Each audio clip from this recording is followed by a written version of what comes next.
Y-waste is a dedicated food waste management service provider that operates from an off-site composting facility in Philippi, Cape Town.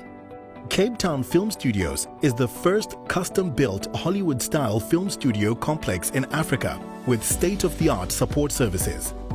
The two companies were introduced to each other via one of the WISP facilitators after Y-waste indicated their need for carbon-rich organics, and subsequently a monthly exchange was established. Since that discussion, Y-waste has set up a composting facility at Cape Town Film Studios. The compost will be used on-site for its plant nursery to supply its film sets. This operation has also increased the effectiveness of its integrated waste management program being practiced on-site. This is a great corporate social responsibility initiative. So why focus on food waste management? Out of anything that you could have focused on, why that? Obviously, my job was to take the bin out when I was a kid, take it to the driveway, and as soon as we started worm farming and home composting, all of a sudden I didn't have to take the bin out. So I'd have to take a bin out once a month as opposed to every week. Yeah. So for me, it was a no-brainer. The next thing I realized at that age was that we wouldn't have to go buy compost, or we had our own. So you don't have to then spend money at a nursery. You just go buy the plants that you want or the seedlings you want, but not necessarily the input materials. So that was another big something I'd observed. And the last thing was when we were cooking, the flavors, there wasn't as much waste because you only pick what you need. So there was all these positive spin-offs, and I was like, wow, this form of composting and food security, it's such a simple yet efficient system. And I think that was my trigger when I realized, okay, there's an economy of scale, and looked at how archaic our landfilling system was at the time. I was like, ooh, here's an opportunity. Here's something that makes sense to me. If refined, it's a no-brainer. Here at Route to Resilience, we are just always looking to find social entrepreneurs who are not only coming up with green, innovative ideas, but also social entrepreneurs who are looking at the impact on the society, right? What positive impacts are you doing to the society as well as to the economy? So those three components, how do you think Y-waste fulfills that? So what we focus primarily on is, obviously, I'll just touch on the environmental factors and then I'll push on to what you, so our primary function is how much organic waste are we diverting from landfill and converting into organic compost. So that's our two main functions. The next functions is how many facilities are we operating out of?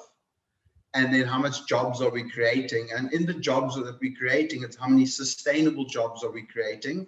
Because there's a big difference between just creating a job and, we've got guys working for us now for 7, 6, 7, 8 years. Wow. And they came in as a driver, or they came in as an assistant. Now they're an operations manager. Oh, so wow. There's skills development, there's training, there's all these different elements that happens internally. And then all our staff are aged 18 to 36. We've got one gentleman that's older, that's 75, but he's such an asset, and he's so good for the other staff and the morale, and his experience in what he's learned over his years for the younger drivers, and the way that he conducts himself around work and his work ethic, that we keep him on board. It's more that he's giving also back to the staff in that sort of family environment. And the women that we then employ, so it's women, we push women labor in the warehouse, depackaging, all of those type of activities, office jobs, cleaning jobs, whatever the case may be. We're pushing the fact that women can be supported. A portion of it is looking at, developing, cities of the future and sustainable cities and sustainable greening infrastructure with that circular economic mindset to it. So One of the things that we're finding we support is a lot of urban and peri-urban agriculture. So we sell our compost product, but for every 5 bags we sell, we donate organic compost to food security gardens on the Western Cape. So here what we've noticed, we've tried to support these farmers from inception, and we have been, but what we do notice is that they really struggle with good input materials and good support structures and good support systems. Often these farmers are supported by donor-dependent organizations, and sometimes when their donor dependence runs up, the organizations can't help them as much as a for-profit company possibly could, because we're generating our own income. So we've gone one step further now, where we've looked at it and said, listen, can we not also then start providing it with growth in sales and growth in compost sales? I'm really interested to find out if you have any opportunities for young people who are looking into working into the waste management sector. The recruitment of people in this demographic that we look at, you know, young, little bit of experience, might have studied, doesn't have an opportunity, coming from the Eastern Cape, whatever, whatever the circumstances may be. It's such a challenging process, and we recruit from within, you know, so we ask the guys that work with us, do you know of anyone, you know, that fits, that you would hang out with, or that you've been on a program with, or that you can see that wants an opportunity in this organization. That's how we employ.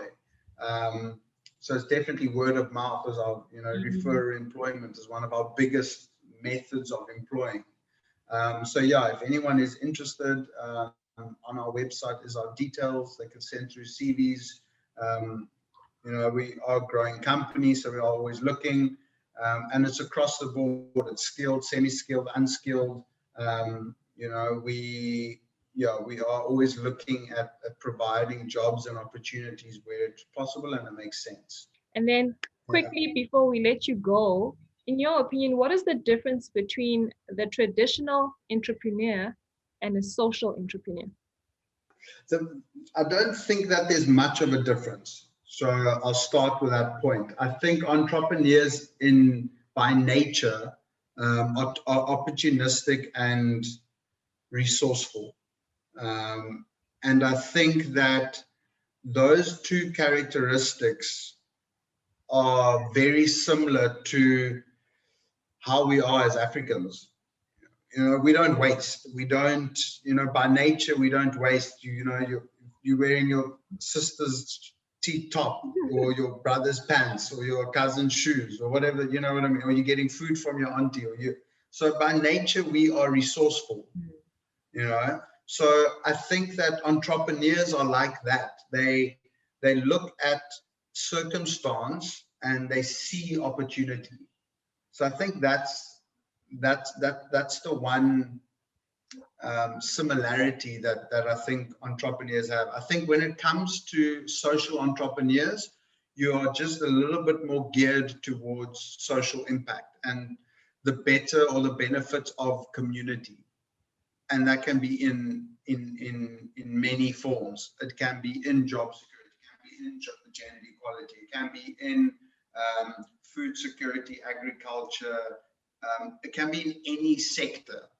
I don't think that, for example, the earlier question you asked me, why food waste? I still, you know, it could have been anything. You know, I could have got into textile manufacturing and I would have been this way inclined.